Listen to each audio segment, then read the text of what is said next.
Thank you all for joining us as we celebrate the establishment of the Reza Khatib, MD, Professorship in Brain Tumor Research and the appointment of Dr. Justin Lathia as the inaugural chairholder here at Case Western Reserve University. I'm Stan Gerson, Dean of the School of Medicine. I'm delighted to be the MC for this event. I certainly want to welcome Dr. Khatib and Dr. Lathia's families who are joining us. While we couldn't all be together, Dr. Khatib is with his wife, Georgia, in Stuart, Florida. Hope we get to visit soon. Dr. Lathia is right here in Cleveland. He's joined by his wife, Amanda, and their children, Alex and Anjali, whom we just met. And Dr. Lathia's parents, Durla and Shobha Lathia, and his in-laws, Bruce and Carol Tiffany, are joining us. And I'm hopeful that Dr. Lathia's house is full of his laboratory members, both past and present, to celebrate later on. We're looking forward to pictures of that. To those special guests, I would also like to welcome individuals who may be with us from Johns Hopkins University, where they also recently established a Dr. Khatib legacy with the formation of the Reza Khatib MD Brain Research Center. So it's just a hint of the incredible impact that Dr. Khatib has had on those of us interested in brain research and brain tumor research. Let me say just a few words that recognize Dr. Khatib for his really incredible and remarkable dedication and support for brain research across multiple sites in this country, coast to coast, and us here in Cleveland in the middle. A legacy that will improve the outcome of patients with brain diseases for decades and generations to come. Now, you're going to hear a good bit about our recipient, Dr. Justin Lathia, in a few minutes, but just let me give you a brief comment from the vantage point of the NCI-designated Case Comprehensive Cancer Center. Dr. Lathia has had an incredible, stellar career. Since he was a postdoc graduate student, he was studying the central nervous system. He has made some fundamental observations about neural stem cells, about glioma stem cells, about their metabolism, about their migration, and has an incredible appreciation that I think few others have in this country about the defects and abnormalities of glioma stem cells. And those have enabled him to pursue a remarkable number of different innovative technologies to understand how these cells work, how the diagnosis is made, and ultimately how we can improve treatments for this devastating glioma illness. Now, at our cancer center, he has said yes to every opportunity I've given him to be a leader, engaging in multi-investigator grant efforts, most recently a large grant to study the effect of gender on brain tumors. He now leads our most impactful research program, the molecular oncology program. And so it is with that it was my pleasure to propose Dr. Lathia as the first chairholder for the Reza Khatib MD Professorship in Brain Tumor Research. Now, I'd also like to remind the audience about the significance of endowed professorships at universities, especially that is true for Case Western Reserve University, and for our partner institution, Cleveland Clinic, and its Lerner College of Medicine that established all of its faculty as members of Case Western Reserve University within the School of Medicine, and for cancer investigators such as Dr. Lathia within our Comprehensive Cancer Center. So they're all members of this incredible organization of academic medicine that we have here in Cleveland. Professorships are really quite important, both to the recipient, the donor, and to our university. They honor our best and our brightest faculty, thank them for the contributions that they've made to human health and that they will continue to make. Endowed professorships also help us both recognize but also retain and attract talent. We have about 120 endowed professorships at the School of Medicine, more than 2/3 just raised in the past decade when we had a major forward-looking campaign.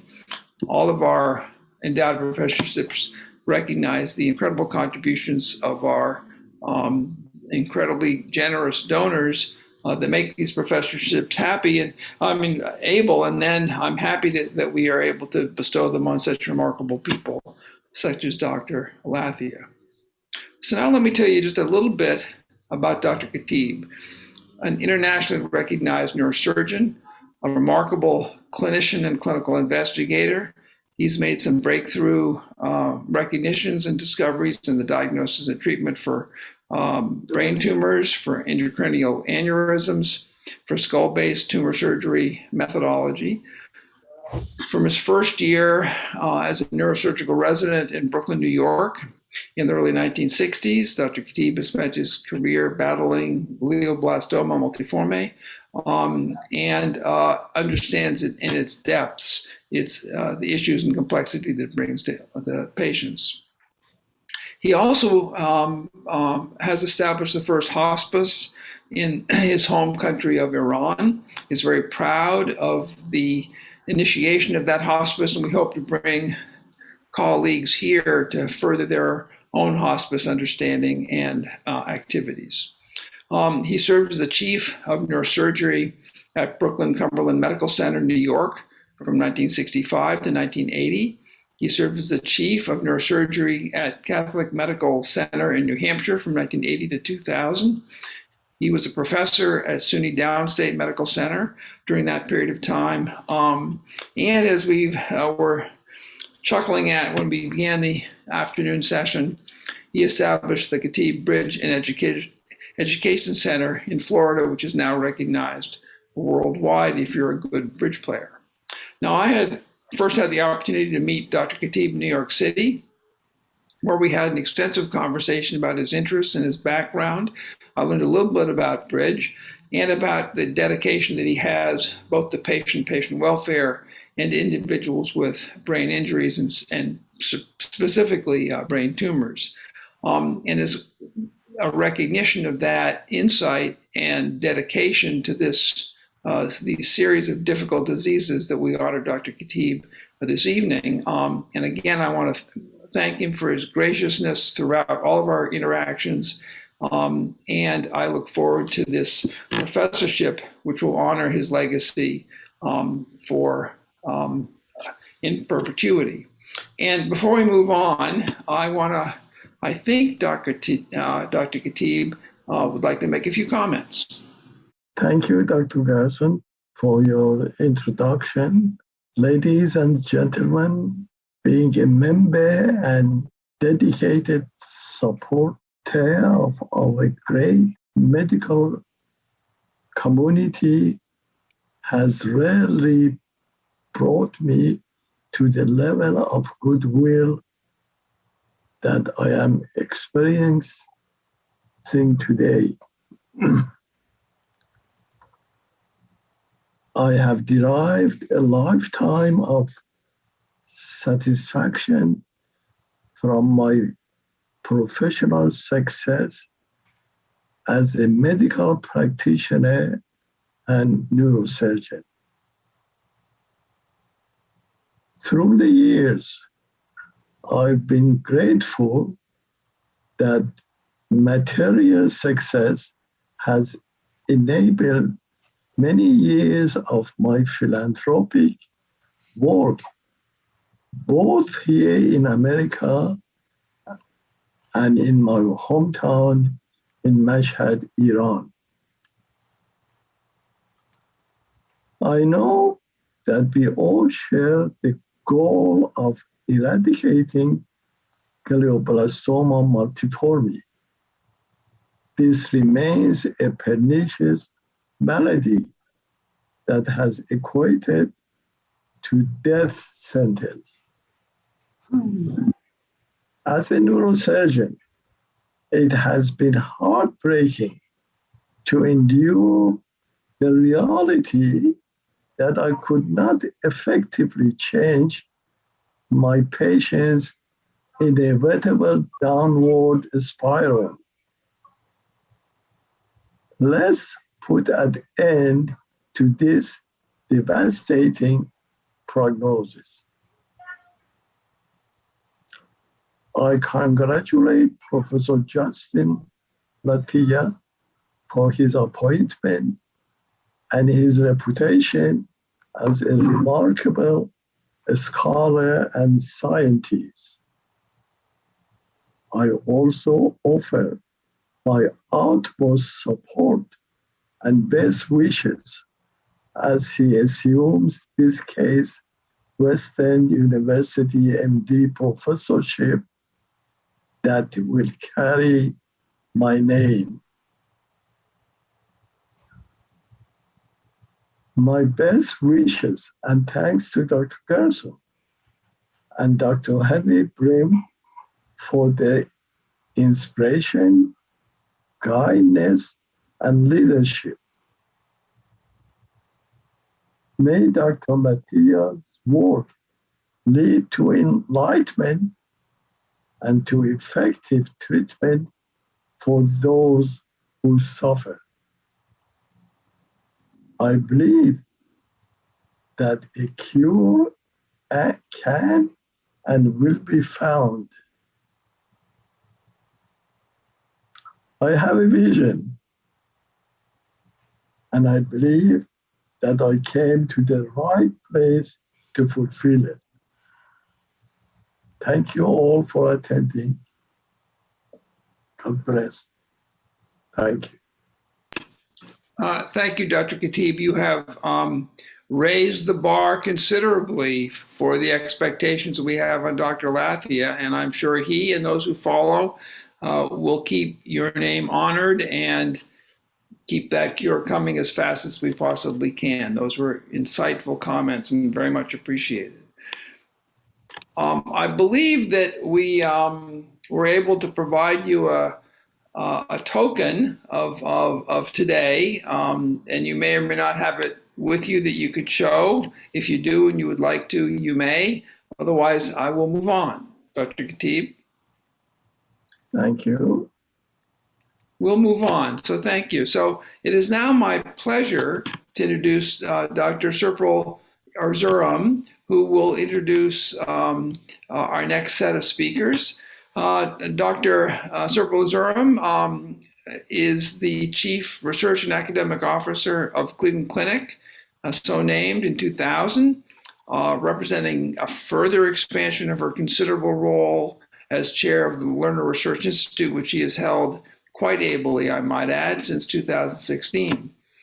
In her additional roles, she focuses on strategic growth of enterprise-wide medical and scientific education programs, clinical, basic, and translational research across the entire organization of the Cleveland Clinic, including technology development to deliver the most innovative care to patients, which is on her mind constantly.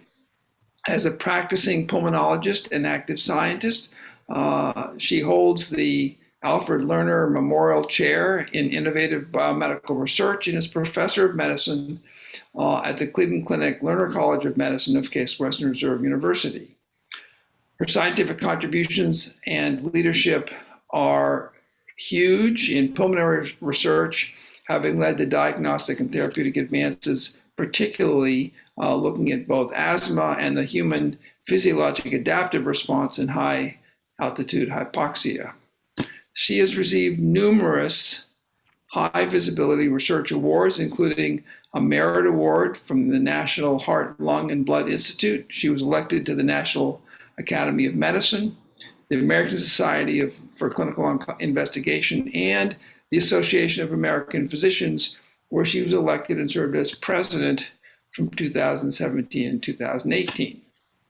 She has also served on the board of the Pulmonary Disease Board of the American Board of Internal Medicine, and has been honored in 2011 for advancing the careers of women in medicine and science with the Elizabeth Rich Award from the American Thoracic Society. That award is heartfelt because I knew Dr. Rich in her role here at Case Western Reserve University as a very valued colleague and pulmonary investigator.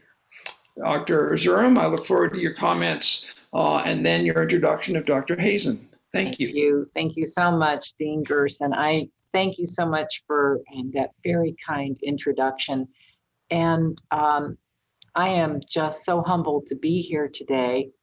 I'll tell you, it is always a delightful experience to be at these research donor chair awards. And I wanted to start by thanking Dr. Raza and Georgiana Khatib. Their generosity really is so heartfelt. And listening to you, Dr. Khatib, was, as Dean Gerson mentioned, really sets the bar. I'm always humbled by donor generosity every time. And it means so much in this case because cancer research, of course, it will touch so many lives, as Dr. Khatib noted. But it touches the life of the researcher receiving those funds. It means a lot that someone believes in them and their work, and they take it very seriously.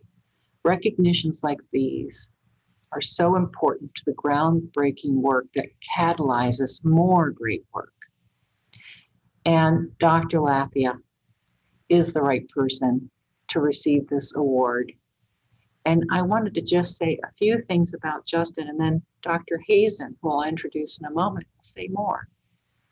And I remember Justin just about 10 years ago when he came to the Lerner Research Institute at the Cleveland Clinic as a trainee.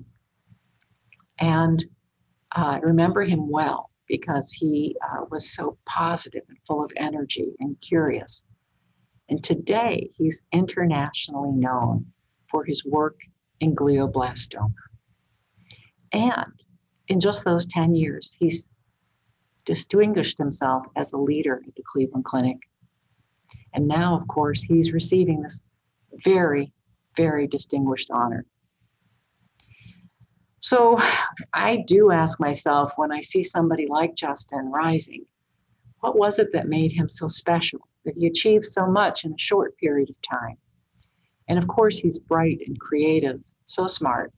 But really, it's his personal characteristics, collegiality, kindness, simple kindness that lifts others up around him that make him truly special.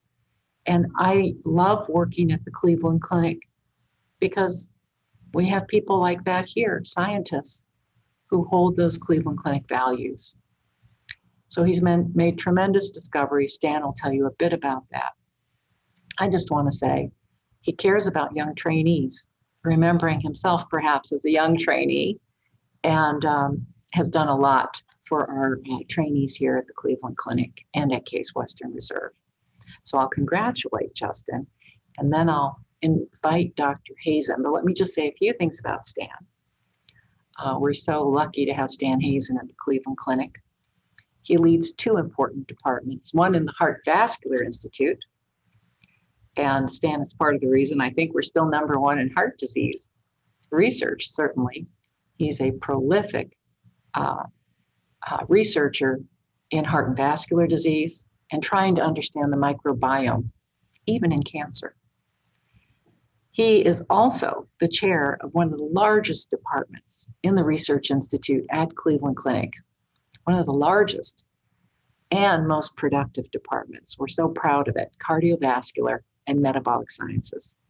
Stan himself came at a very early age and, like Justin, rose quickly up through the ranks, achieving great success, papers, grants, programmatic grants, citywide grants, and of course has been honored over and over again with some of the most prestigious awards that a physician scientist can hold, and of course the National Academy of Medicine. And so I think that Justin has really benefited from Stan's mentorship, leadership, and I know that Justin looks to him as a role model. And so it couldn't be more special that Justin's chair, Stan Hazen, gets to introduce him to everybody on the call tonight. And with that, I'll just say Stan is also kind and collegial and a very good friend. And I'm so glad that, Stan, that I'm here to introduce you. I wish I could do a better job. But with that, I'm going to introduce Stan. Thank you. Serpil, thank you very much. That's very kind of you. It really is an honor and a privilege to actually introduce the man of the hour, Dr. Justin Lathia, today, because not only because he's a member of my department, but because he's a friend. And so it is a great privilege to do this. Let me introduce Justin. So as you can see, he holds many titles, and that's because of his boundless energy. As you heard from Dean Gersten, he never says no. So he is currently the vice chair of the Department of Cardiovascular and Metabolic Sciences within the Lerner Research Institute, and my right-hand person to who I go to when I have questions. He's also the co-director of the Brain Tumor Research and Therapeutic Development Center of Excellence here at the Lerner Research Institute. He's the scientific director of the Rose Ella Burkhart Brain Tumor and Neuro-Oncology Center at the Cleveland Clinic. And he's a leader within the Brain Tumor Initiative and a co-leader of the Molecular Oncology Program at Case Western Comprehensive Cancer Center. So Justin truly is a man of many talents. So let me tell you a little bit about Justin. He was born and raised in central Pennsylvania. He received his undergraduate and master's training, got both a BS and a Master of Science degree from Drexel University in Philadelphia. And what's actually, I've not given him some joking before about how he was boasted by the Drexel Alumni Institution as being selected as a top 30 under 30 as a member of their alumni, and one of the few alumni that had that distinguished award. He received his PhD in 2008 from a joint program from Cambridge and National Institute of Health, where he did his research in London. And in that work, he focused on cell adhesion molecules in the central nervous system. And that's an area that he's continued to work to this present day. But he caught the attention of Jeremy Rich, where he served as his first postdoctoral fellowship at Duke University, and then came to Cleveland Clinic, first as a fellow and very, very rapidly rose up the ranks as a junior faculty, where he continued to study the role of cell adhesion molecules in the regulation of cancer stem cells in brain tumors. In 2012, he became assistant staff in the Department of what was then cell biology and what currently today is the Department of Cardiovascular and Metabolic Sciences, in which he is, as you heard, the vice chair. His research focus in his lab focuses how stem cells and the state of being a stem cell is regulated in advanced cancers, and in particular, the bidirectional interaction between stem cells and their microenvironment. But if one had to really pin down what he studies, his overarching goal is to understand at the fundamental level how tumors develop so that one can develop therapeutics to block this interaction. And what is absolutely remarkable, especially for someone who's been a PhD and only worked for literally a decade less in his own lab, that work emanating from the Lathia lab has already resulted in phase 1 clinical trials that are just about to be completed, and numerous additional clinical intervention trials are planned based on discoveries that have emanated from the Lathia lab. You heard a little bit from Dean Gersten about the new discovery of sex differences in female susceptibility in glioblastoma and some of the exciting findings from his group. And there's a new phase 1 trial that he is serving as one of the basic science leaders in helping to organize and develop that intervention trial, which is about to begin. And there are actually at least 2 other, maybe a third additional clinical intervention trials that have leveraged discoveries from his group and are planned. One, for example, focuses on hydrogen sulfide, and it's linked to glioblastoma, a manuscript that was literally just published in the past month in the Journal of Clinical Investigation. So this is a man that is willing to take scientific leaps into new areas. And I would say that one of his greatest strengths is the ability to listen and digest science from disparate areas and to use these to discover new things in the application of the potential treatment of glioblastoma and other cancer of the central nervous system. So all of his efforts focus on the goal. And when you ask him what is his goal, he says, I want to cure cancer or cure at least one cancer. And I think he will succeed because he does not stand still. He's always moving. He is a rainmaker. Let me tell you about some of the numbers that he has achieved. If you start to just tally the sheer amount of work that he's accomplished in a very brief time as a faculty member. He's published 195 papers to date. Probably it's even more. When I looked it up, it was a week ago, so it could be higher, in peer-reviewed journals. He's been the PI of multiple National Institute of Health awards. And in fact, since the founding of his lab in 2012, he has had or enjoyed continuous NIH funding in his laboratory. He's been also a reviewer for numerous top-tier reviewer journals in his field and serves on the editorial board of multiple journals, including Cancer Research, Neuro-Oncology, Cell Reports. He also serves on multiple NIH study sections and foundation review sections for grants in the field of neuro-oncology and cancers. So he is quite busy and giving of his time in reviewing as well.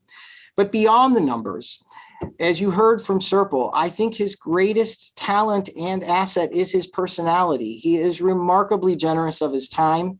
He's an exceptional mentor and a fantastic colleague. But I think he is a man of many talents because did you know he also appears frequently on ESPN? And I think he's here trying to hide the fact that he was moonlighting. He also is frequently on holding press conferences. And then I found out that a separate job that he has is he's a head coach of a Big Ten football team. I don't know if Justin's going to tell us about this part of his job, or maybe this is a doppelganger or a lost twin brother. I often kid him about the fact that I saw him on TV on Saturday, every Saturday when I'm watching football games.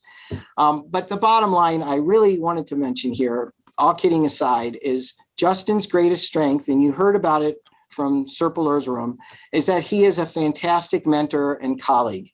And he is tremendously supportive of all the members of his group, and it shows. And he is actually, as I said, this is one of his greatest strengths and assets. And so not only is a fantastic mentor, but he also is a great colleague. Here he was team captain of Avelasano. This is a philanthropy group for raising funds for cancer, and it was a bike ride with long-term colleague Ofer Rezes, whom he has multiple publications and grants with. And literally this picture is from yesterday, where he was hard at work planning his new program project grant. And I know they were planning their program project grant in addition to yesterday evening catching, I think, over half a dozen fish on the lake. But actually, all kidding aside, it is a fantastic opportunity or honor to be able to introduce to you Justin Lathia, the man of the hour. I think he has been a tremendous asset to our institution. And without further ado, let me just introduce Justin Lathia.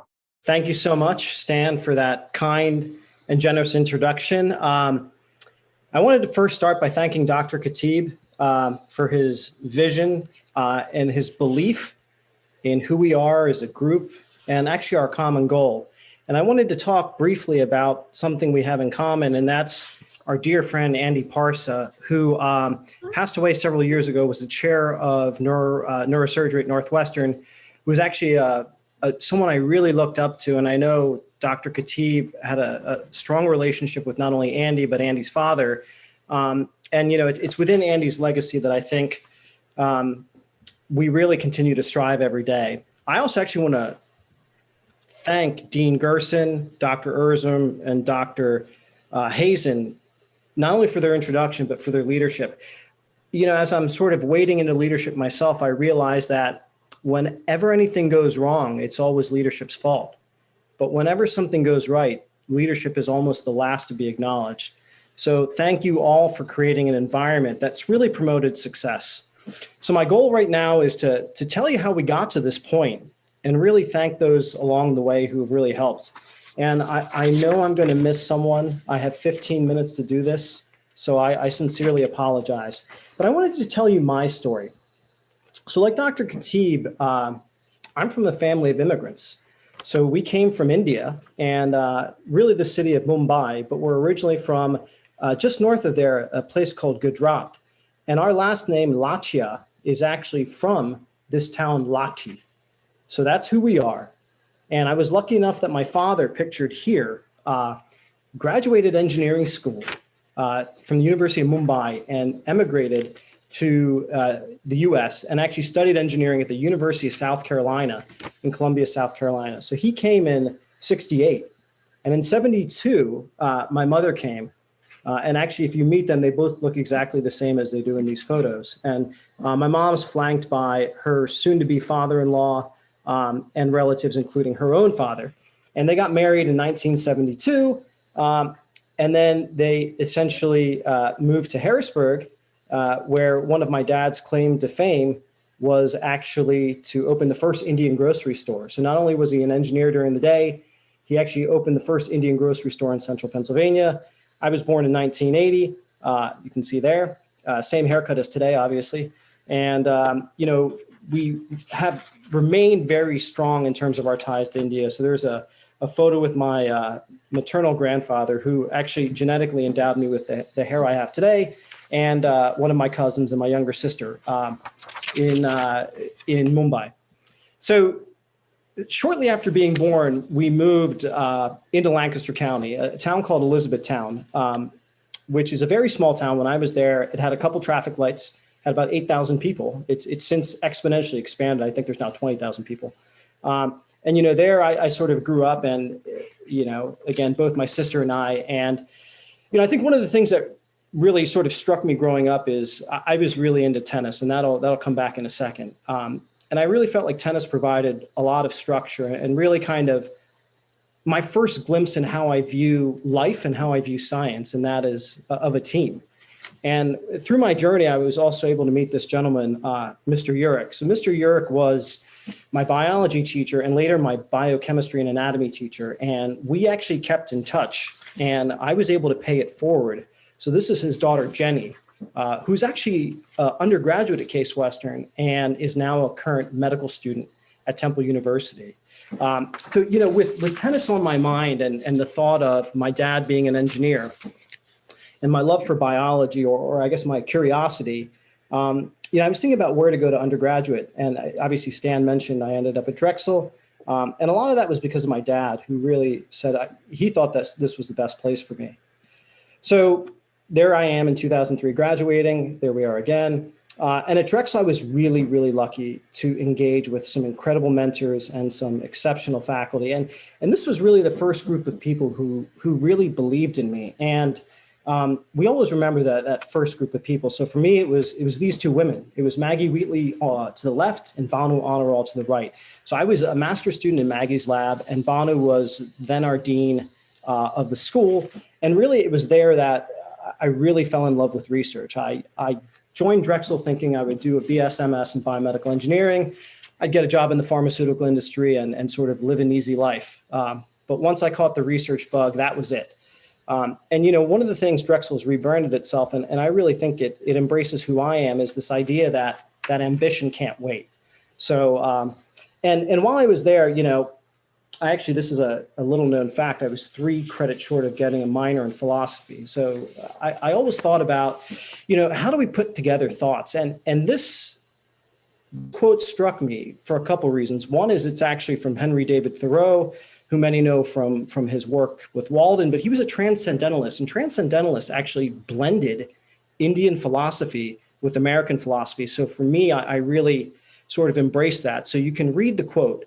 But to me, what really struck me is this idea that it's not enough to just think. You've also got to do. And that's really been one of our mantras is really moving things forward, as Stan said, is to try to translate things. So after this, and after thinking about my biomedical engineering degree, I then actually took a giant leap. Oh, I should say before that, Philadelphia is a very special place in my heart. It was there that I met a young lady who I dated for several years and who I currently married. So it's, that's where I met my wife. So we always have a fond memory of Philadelphia. So after this, I wanted to take the next leap in terms of training. And I was originally actually scheduled to go to the University of Toronto, where Maggie Wheatley did her PhD. But at the last minute, I ended up getting an offer from the NIH Cambridge Graduate Partnership Program. So I ended up enrolling there and doing my PhD at Pembroke College. And I love showing this door because for me, this really encapsulates another thought process we have. And it's really a pictogram of the idea that when one door opens, another one appears. And I think we happen to think about this a lot in research. So when I was at Cambridge, I did my PhD with Charles French Constant, who's on the left. He's a physician scientist who actually discovered the cell in the brain that could remyelinate, which is important for multiple sclerosis and regeneration. And we had a good collaboration with another investigator, Dr. Maeve Caldwell, who was also studying human neural stem cells. But Charles really taught me how to think. And to this day, I'm ever grateful for Charles because he would often ask questions like, what is the biological question? And that constantly pushed us. So on the right-hand side of the top is Mark Mattson. He was my PhD mentor at the NIH, and he was an absolutely exceptional neuroscientist. He's actually the second highest cited neuroscientist in modern history. He's got over 1,000 papers and 185,000 citations. And he's been a real pioneer in the field. And he really taught me how to put a project together and how to work as a team. And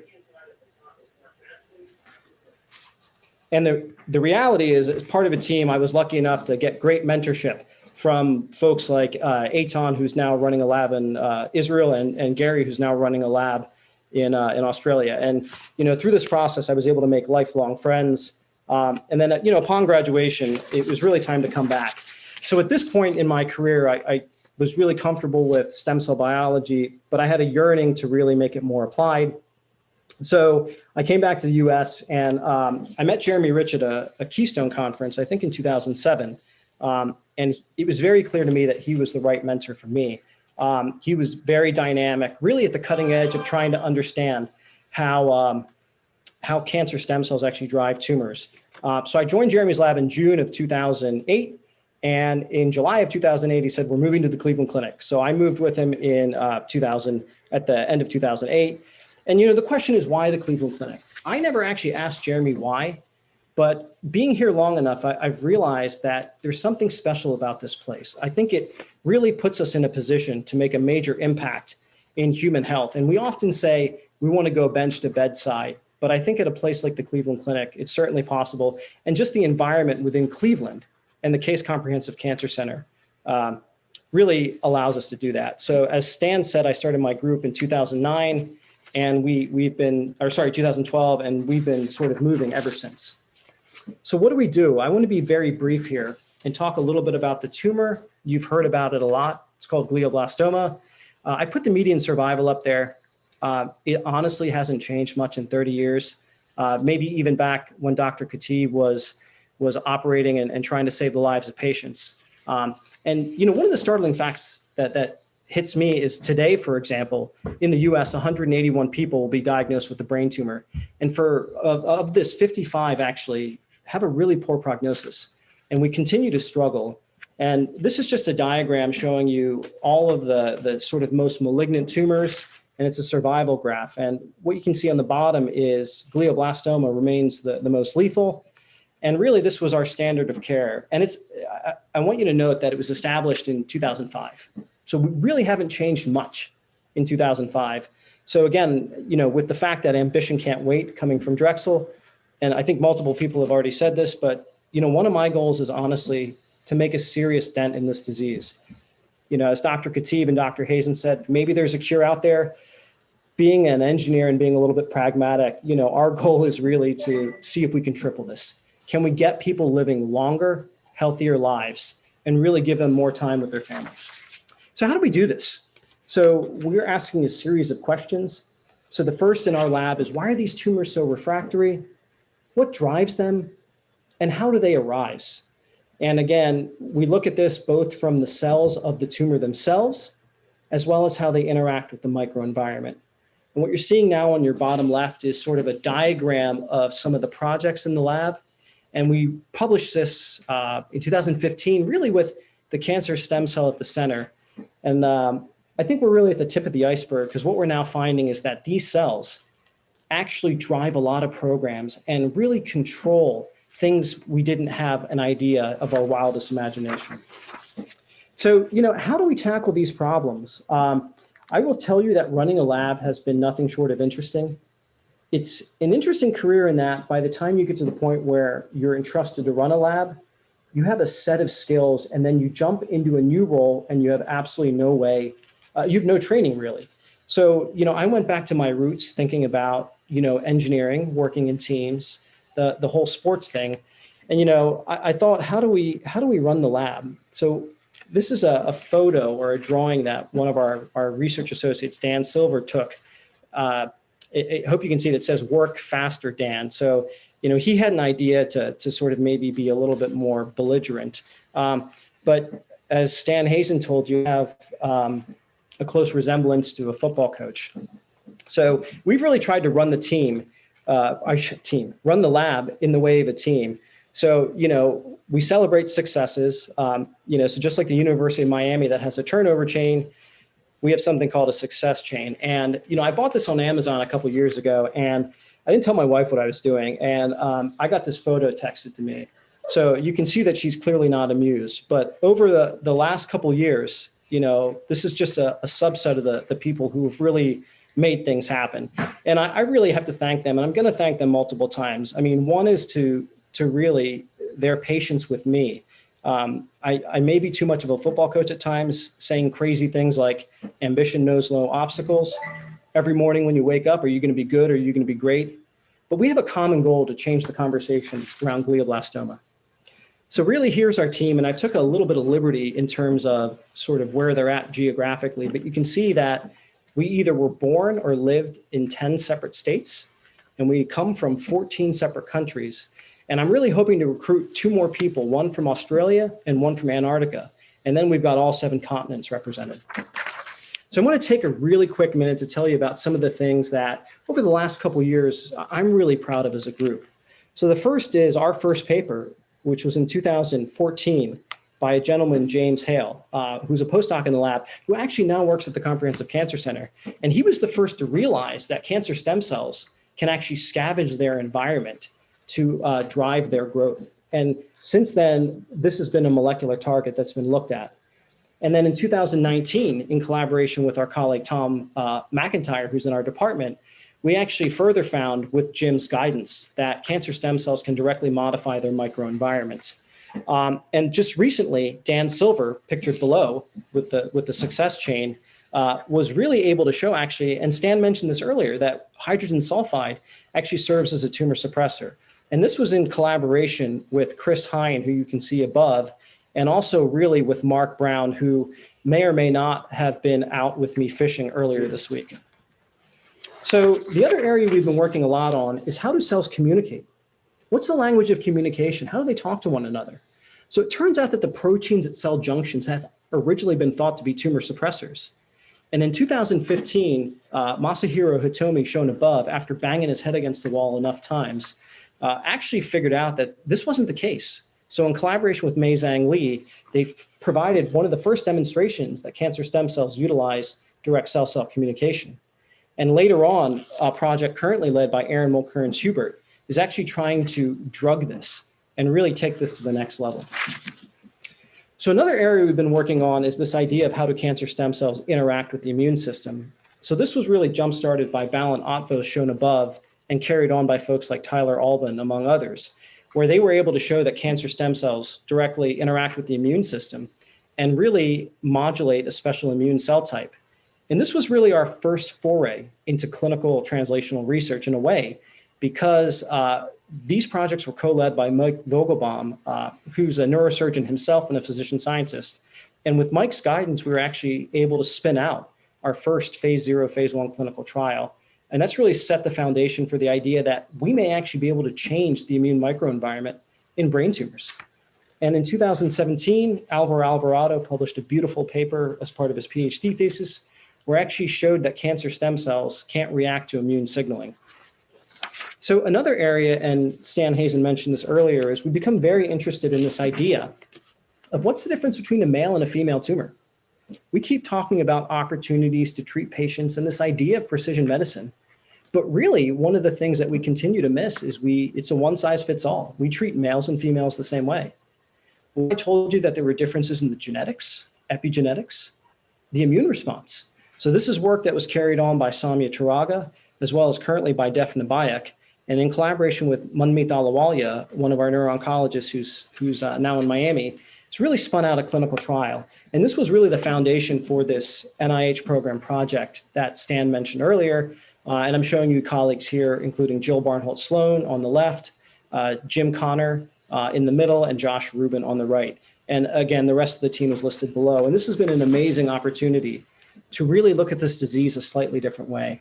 Because could you imagine a day where we treat patients according to their biological sex and give them a better shot? I firmly believe we can do that. So at this point, I want to wrap up and really thank collaborators. Thank the people who have made this happen. And there's many more to thank other than those on this slide. But I really do want to thank the internal folks at the Lerner Research Institute who really make this place special.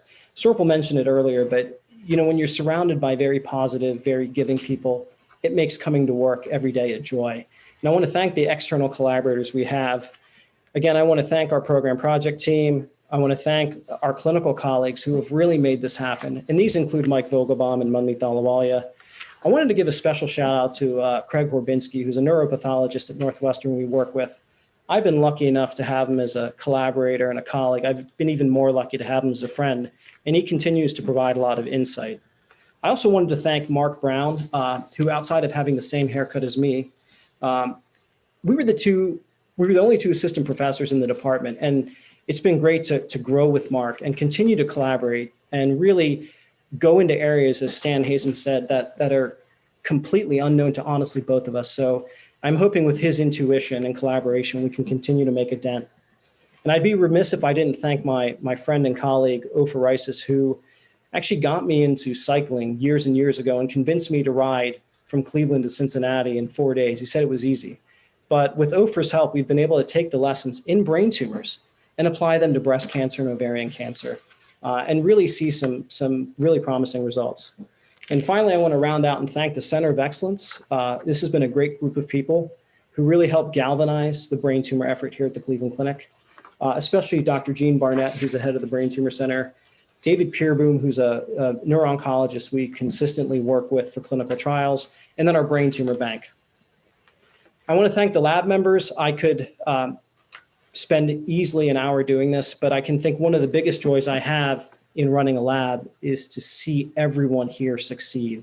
And I've listed both past and present where they are now. And I can only see bigger and better things for these individuals. And I often joke that the success often comes despite my interference. So again, I thank them for their patience and hard work. I want to take a moment to thank the folks who have funded this journey. We've been very aggressive in trying to get funds. It's, research is not cheap. And this is another reason why I can't thank Dr. Khatib enough for believing in us and providing us resources to allow us to take risks, because NIH funding is hard to come by and you've got to have all your ducks in a row. But what if that discovery was a thought in the middle of the night? How are you going to support that? So Dr. Khatib, with your help, I think this will be possible. I wanted to thank my department chair, not because he's my boss, but because he's a great mentor, a great role model. Stan has a saying that goes basically win with success. And I think that really encapsulates Stan as a person. And I think it really sort of sets the tone for our department. And it's something I try to emulate. I've listed a variety of people there below. This is the administrative support in the department. They have been nothing but supportive and really constantly helping and making it their number one job to make sure we succeed.